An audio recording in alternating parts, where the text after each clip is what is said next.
Hello there, I'm Carly. Welcome to 30 Days of Holiday Self-Care. Today is day 16, Accept Help. When was the last time someone asked if there was anything they could do to help you? How did you answer their question? Unfortunately, as caregivers tend to do, we often believe that these offers of help are empty gestures or given out of obligation, but they're not, at least not most of them. We also tend to think that if we accept an offer of help, we'll be taking advantage of the giver or putting them out. And isn't that a selfish thing to do when we could do it ourselves? No, I assure you, from personal experience, that one of the kindest things you can do for those who love you is to let them do something kind for you. It's really tough to watch someone you care about go through a difficult season, knowing that you have the means to make their life easier, but not be allowed to be useful. As we talked about on day 14, make a wish list. Some people express their love by giving gifts. Others, though, express their love through acts of service, doing something to help you and to make your life easier. Your loved ones care about you, and they want you to know that.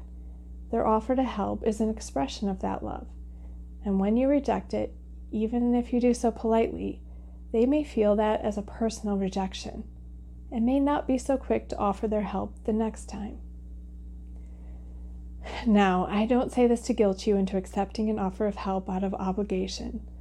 If the offer doesn't actually help you or makes your life harder, or is help you simply just don't want, you should certainly feel free to say no. I'm simply suggesting that you give any offer of help a little more consideration from the giver's perspective before you reject it outright.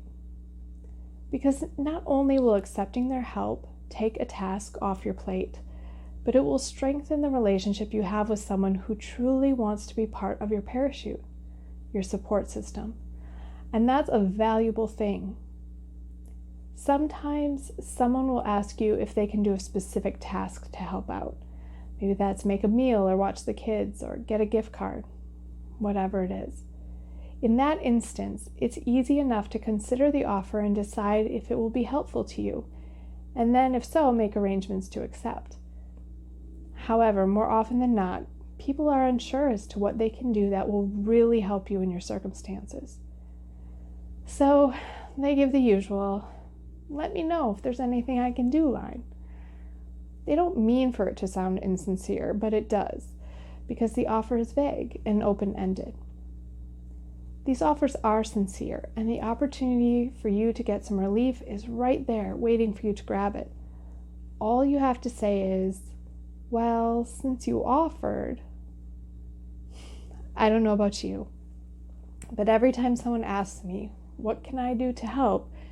my mind goes blank, and I have no idea what I could possibly need help with. The moment passes, and I know I'm never actually going to reach out the next time I'm dying for some relief from the weight of my to-do list. Maybe you struggle with this too. So the question becomes, how can you be prepared to answer questions like these and benefit from a strong support system that will provide relief under the weight of your circumstances? Trying to come up with ideas on the spot and under pressure is tough. So take a few minutes to think about some of the tasks that will take up your time, but don't require a lot of training, so to speak. Then write them down. Some ideas for holiday-related tasks that you could hand off to someone else might be, for example, could they wrap gifts? Could they bake a dozen or two extra cookies to put in your freezer? Or could they prepare a holiday side dish ahead of time so that you can keep that in your freezer for holiday celebrations later? Could they sign or address your holiday cards? Maybe they could hang Christmas lights or decorations outside. Maybe they could even watch your kids while you and your partner get a quick date night. We'll talk more about that later. But now that you have some ideas, the trick is to be prepared to clearly communicate what you need done, and then to hand off this task when you're asked, "What can I do?" This doesn't have to be as hard as it seems. I'm going to share with you a simple strategy to make sure you're ready next time someone asks you what they can do to help.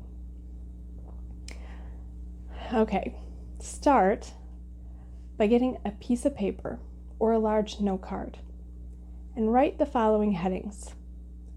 Task name, and just choose one of the tasks you thought of previously and write it down here. Then write down the heading instructions or notes.